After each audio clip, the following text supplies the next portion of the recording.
de Francisco con dos textos que os propongo. El primero de ellos es uno de los más típicos, la verdadera alegría. Vamos a hacer un comentario filológico teológico. No va a variar mucho de los que hemos hecho hasta ahora, pero sí que vamos a ir añadiendo algunas cosas. Bueno, pues vamos a ir a los textos y aquí tenemos el segundo de ellos, el relato de la verdadera alegría. Bien, aquí lo tenemos. Bueno, pues como os digo, es uno de los más típicos y que aparece por primera vez en un manuscrito localizado en la primera mitad del siglo XIV en la Biblioteca Nacional de Florencia. Su importancia va a venir dada por dos elementos. Primero, su carácter autobiográfico, solo comparable con su testamento, aunque la diferencia con el testamento es que la narración de los hechos en este último es una narración histórica, mientras que en la verdadera alegría, va a ser alegórica simbólica, ya explicaremos por qué. Y en segundo lugar, el ser una reivindicación, si tenemos en cuenta los momentos críticos en los que se escribe, de su particular comprensión de la forma de vivir el Evangelio. Vamos a ir viéndolo. Lo primero de todo que nos tenemos que fijar es en el momento en que se escribe. Vamos a ir viendo qué datos nos da el texto. Bueno, pues comenzamos a leerlo y tenéis aquí, como dice, un cierto día, es decir, aparece como un narrador que cuenta que Francisco pues llamó a uno de sus hermanos, uno muy querido por Francisco, el hermano León, y que le dijo: hermano León, escribe. Y éste le respondió: ya estoy listo. Escribe, le dijo, cuál es la verdadera alegría. De esto trata el texto. Y entonces pues va a decir una serie de motivos que deben ser motivos de alegría para la orden. Bueno, pues vamos a leer el versículo 4 que dice: llega un mensajero y dice que han venido a la orden, voy a colocarlo un poquito mejor, todos los maestros de París, y escribe: en esto no está la verdadera alegría. Y dice el versículo 5, también que han venido todos los prelados, ultramontanos, arzobispos y obispos, y también el rey de Francia y el rey de Inglaterra. Escribe: en esto no está la verdadera alegría. Ya llevamos dos motivos en los que no está en eso la verdadera alegría. Mirad, es posible que este texto responda a un momento de crisis de Francisco, como nos dice Podlasis, que es uno de los editores críticos y que, de los escritos de Francisco, y que, bueno, pues vemos, en él se contiene, han hecho una recopilación de los escritos y nos ofrece una de las traducciones más auténticas. Entonces nos dice que probablemente pues coincida con este momento de crisis en el que el santo pues se ve progresivamente marginado por una orden que ha crecido ya demasiado en número, que coincidiría con los años 1220-1223 a su regreso de Oriente en el verano de 1220. Esto vosotros lo podéis contrastar con la primera parte, con la biografía, donde aquí pues vimos el capítulo de 1217 y vimos cómo la orden estaba creciendo en número, había un descontrol de los hermanos, de los candidatos, y por otro lado pues Francisco veía todo esto con preocupación. Lo dijimos también al comentar la carta a un ministro. Pues bien, en este momento, en 1220, se empieza a legislar a la manera monástica. Esto, claro, conlleva restricción a la libertad de espíritu que buscaba y que quería Francisco, y se busca además una tranquilidad económica fundada en la posesión de propiedades. Esto, pues, tal y como se estaba haciendo con las otras órdenes que también, pues, comienzan a proliferar en este tiempo, y que, bueno, pues se admite que los monasterios tengan patrimonio, tengan posesiones, tengan tierras, para así, pues, facilitar la subsistencia de sus moradores. Pero claro, esto también va en contra de la pobreza que ha elegido Francisco y de esa vida itinerante, de esa vida de limosna, de vivir prácticamente de la providencia, que es lo que él quería. Entonces, los versículos 4 y 5 que hemos leído, aunque esté algo exagerado como os pongo hoy aquí, porque la narración va a ser, como os digo, alegórica o simbólica, responden a un hecho real, un hecho histórico.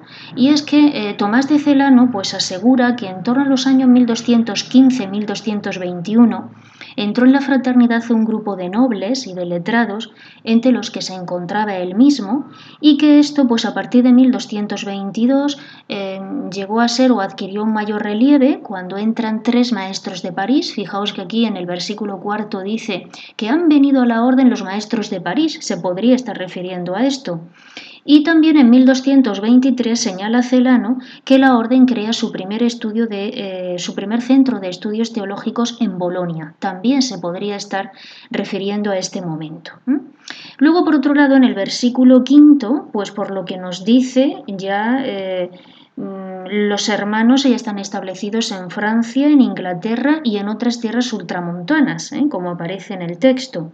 Y esto, pues si lo contrastamos de nuevo con la biografía, pues vemos cómo comprobamos cómo en el capítulo de 1217 se acuerda dividir territorialmente a Italia en 6 provincias y se acuerda asimismo el envío de hermanos a Alemania, a España, a Francia, a Hungría, a Palestina, y en 1224 llegan a Inglaterra.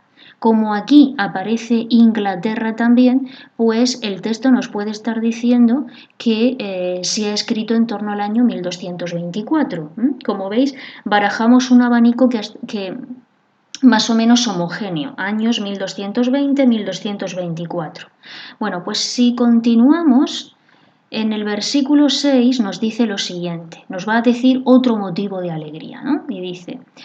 Y dice también que mis hermanos han ido entre los infieles. A ver si esto se coloca mejor. Bien. Han ido entre los infieles y los han convertido a todos a la fe. Acordaos que también pues, la orden y el mismo Francisco pues, fueron a predicar a Tierra Santa para convertir a los infieles. Y que además yo he recibido de Dios tanta gracia que sano enfermos y hago muchos milagros.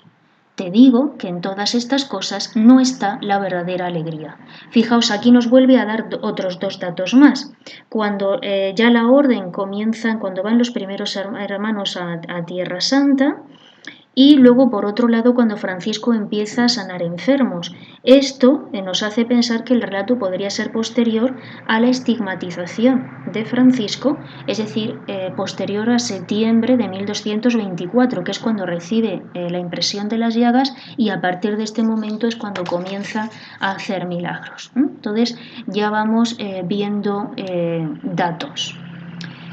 Si continuamos, se pregunta ahora Francisco en el versículo 7. Dice, pero ¿cuál es la verdadera alegría? Porque claro, ya ha dado 3 motivos por los que podrían ser de alegría y no son de alegría. ¿Dónde quiere ir él? Pues bueno, continuamos leyendo y dice, vuelvo de Perusa y en medio de una noche cerrada, llamo a la puerta, llego aquí, es tiempo de invierno, está todo embarrado y hace tanto frío. Fijaos, me voy a parar aquí, en medio de una noche cerrada. Cerrada, bueno, aquí la traducción que tenemos es de Julio Herranz, pero Pautelazi utiliza el término espesa, una noche espesa, que no se refiere a que esté avanzada la noche, sino que viene quiere hacernos ver pues, que el estado espiritual de Francisco en este momento, noche espesa, Francisco está mal porque va a narrar un acontecimiento que para él va a ser doloroso, va a ser cruel, no va a ser nada de divertido. Entonces, pues cuando uno está espeso está mal también, ¿no? Entonces viene a ser un símbolo, a reflejar esto. O bien, ya os digo, simplemente como preámbulo de la hazaña que va a relatar. Virgilio también habla de noche espesa, refiriéndose a las tinieblas del infierno que se palpan con las manos. Fijaos la espesura. Quintiliano también lo utiliza, pero es que además en la Biblia, en Éxodo 10:21, también os digo que aparecen unas tinieblas tan densas que podían palparse. Entonces probablemente Francisco pues este término lo ha aprendido de ahí, ¿no?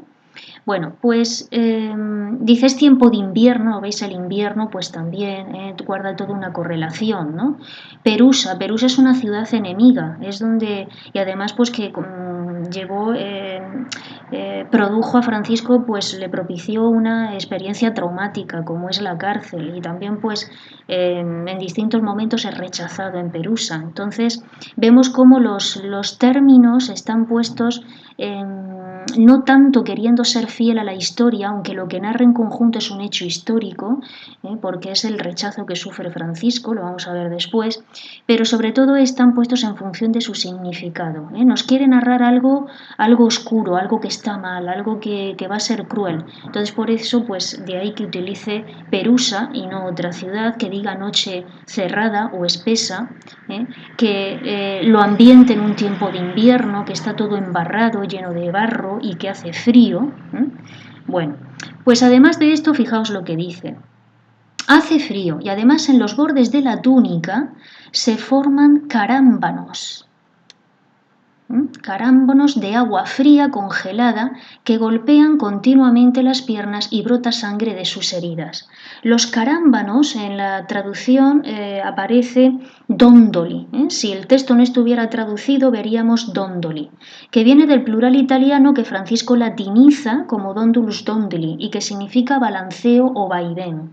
Esto es para que nos imaginemos cómo los dondoli o los carámbanos pues son como unos hilitos de agua congelada que cuelgan de los bordes de la túnica y que al ir caminando Francisco le golpean en las piernas y le hacen sangre, le hieren. Entonces pues implica, vemos cómo pues también va acompañando como para ayudarnos a imaginarnos nosotros cuál es la escena.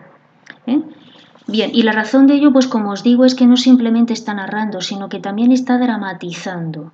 Y este efecto de dramatizar, pues también lo refuerza en el versículo 9 cuando dice, y todo embarrado, aterido y helado. Fijaos, a Francisco le gusta mucho la tríada de sustantivos, de verbos, en este caso de sustantivos, ¿no? Dice embarrado, aterido y helado. Es una tríada de sustantivos que por el significado vemos como es ascendente. Primero embarrado, lleno de barro, después aterido, que tiene frío, y luego helado, que es mucho más que aterido. ¿Veis? Entonces va poco a poco, pues va subiendo el tono de la escena, ¿no? Está dramatizando, ¿no? Dice, llego a la puerta y después de golpear y llamar un buen rato, acude el hermano y pregunta. Aquí tenemos otros dos verbos, golpear y llamar, que también cuando van juntos intensifican su significado. Golpear, la traducción que aparece en el texto es el verbo pulsare. Pulsare, cuando va acompañado de et vocavi, lo tenéis aquí en los apuntes, significa vocear. Es decir, que aquí Francisco no solamente está llamando a la puerta, sino que está dando voces. Abridme, abridme, ¿no? Que soy Francisco. Entonces, esta construcción, Francisco seguramente la ha visto en Mateo 7:7, que también la emplea curiosamente Jesús cuando dice, pedid y se os dará, buscad y hallaréis, llamad y se os abrirá. Es decir, no solamente llamad a la puerta, pon, pon, sino golpead y pedid auxilio, nos dice Jesús, cuando necesitéis que el Padre os escucha, que el Padre está ahí y os atenderá. Bien, pues si seguimos, otra ampliación ascendente. Bueno, si leemos, fijaos que dice, al rato de estar Francisco golpeando y dando voces, pues sale el hermano y dice, ¿quién es? Y yo respondo, el hermano Francisco. Así es como Francisco se identifica. Y él le dice, largo de aquí, no es hora decente para andar de camino. No entrarás. Ahí tenemos el primer rechazo. No es hora decente para andar de camino. ¿Y cuál es la reacción de Francisco? Pues parece que no le da mucha importancia, ¿no? Porque después en el versículo 11 nos dice, y al insistir yo de nuevo, responde. Es decir, que simplemente insiste. Pero ahora le responde el hermano, largo de aquí, tú eres un simple y un inculto. Ya no vienes con nosotros somos tantos y tales que no te necesitamos. Fijaos, esto de nuevo es otro rechazo, pero además este rechazo pues está todavía más subido de tono. Según las fuentes biográficas, desde luego esto es histórico. Sabemos que a partir del año 1223 es cuando yo os digo se ha aprobado definitivamente la regla, la orden ya tiene un reconocimiento eclesial y social y esta es la razón por la que algunos se avergüenzan de su fundador. Por eso dice, nosotros somos tantos y tales, es decir, ya somos gente culta, somos gente preparada, ya no tenemos que ir mendicando, tenemos un reconocimiento social y eclesial, pues bueno, tú ya no te necesitamos. Entonces, efectivamente, esto se dio y esto es lo que parece reflejar aquí Francisco. Pero además, pues fijaos cómo él se regodea un poco y dice, tú eres un simple y un inculto. Aquí Julio Errante Nuevo pues ha suavizado un poco la traducción, porque en realidad lo que dice es tú eres un simple y un idiota. Esto, pues bueno, si el término idiota pues fuera simplemente solo, o solamente el término simple, pues querría decir que simplemente pues no he estudiado la gramática y la lengua latinas, que son las letras en aquel momento. Pero cuando van los dos juntos tiene un sentido peyorativo. Y bueno, pues lo que vendría pues del latín y del romance griego, que significa idiotes, de ahí viene idiota, y que aplicado a la persona pues significa propio, privado, es decir, aquella persona que no ha llevado mucha vida social, que no se relaciona mucho y que por lo tanto esto es lo que ha hecho pues que se vuelva tonto. Entonces, como veis, pues tiene un sentido peyorativo. Pero bueno, Francisco pues tiene esa paz interior, ese equilibrio, se sabe querido por el Señor y bueno, lo dice y hasta incluso pues no le importa decirlo, ¿no? Porque se lo podría haber callado, pero no lo hace.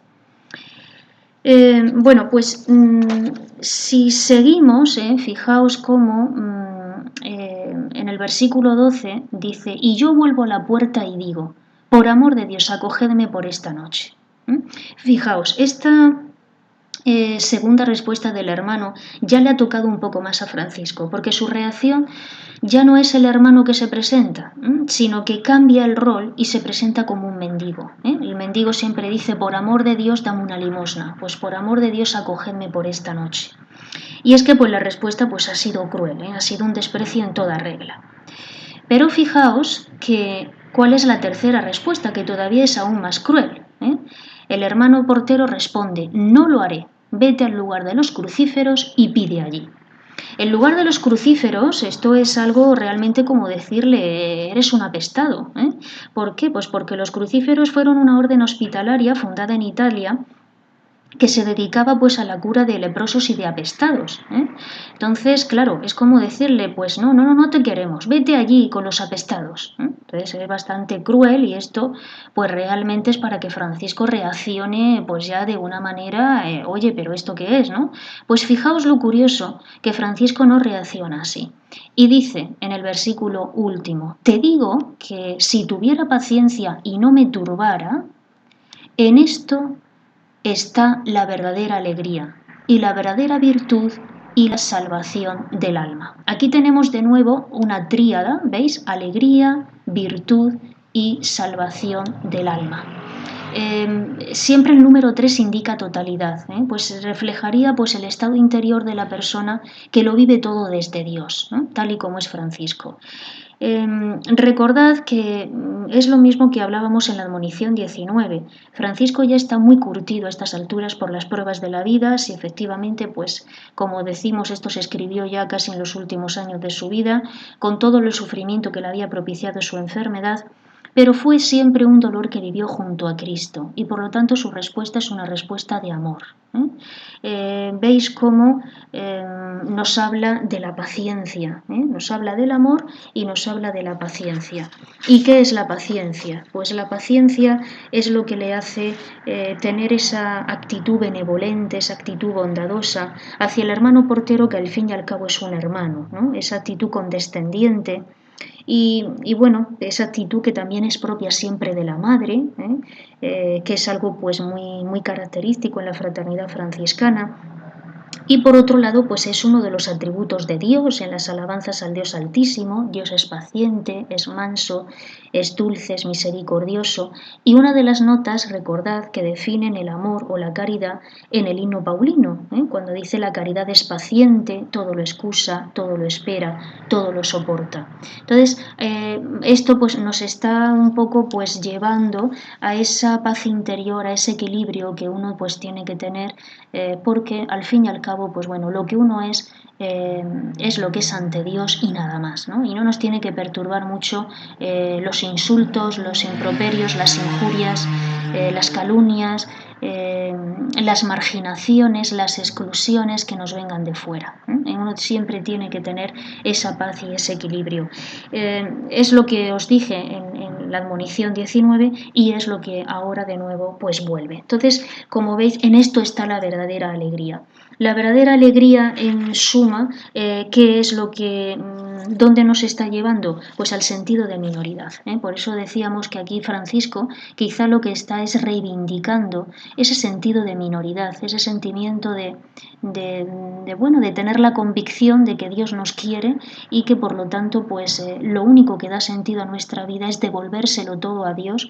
Todo lo que nos concede nos viene por pura gratuidad de Él, por puro amor, y de ahí es de donde nace el deseo de uno pues ponerse al servicio y a los pies de los demás, adoptando esa postura de Jesús en el lavatorio de los pies. Entonces, esto es lo que entraña y lo que encarna la minoridad. Entonces, se está reivindicando lo que debe de ser significativo, identificativo del carisma de la Orden de los Hermanos Menores, en un momento en el que Francisco pues seguramente vio que era necesario, porque es un momento bastante delicado en el que teme que la Orden pues vaya por unos derroteros que él no desea ni quiere. Entonces, una vez más, pues vemos esta genialidad de Francisco de saber decir pues algo de tanta profundidad y tan importante en este caso, como es nada más y nada menos que una de los elementos que sirven de referencia, de los elementos carismáticos de lo que ha de ser la fraternidad franciscana, y todo esto pues amenizado pues con la historia, el relato que aquí nos narra y este buen saber utilizar el lenguaje a propósito de lo que nos quiere describir. Bien, pues esto es por lo que se refiere al primer texto.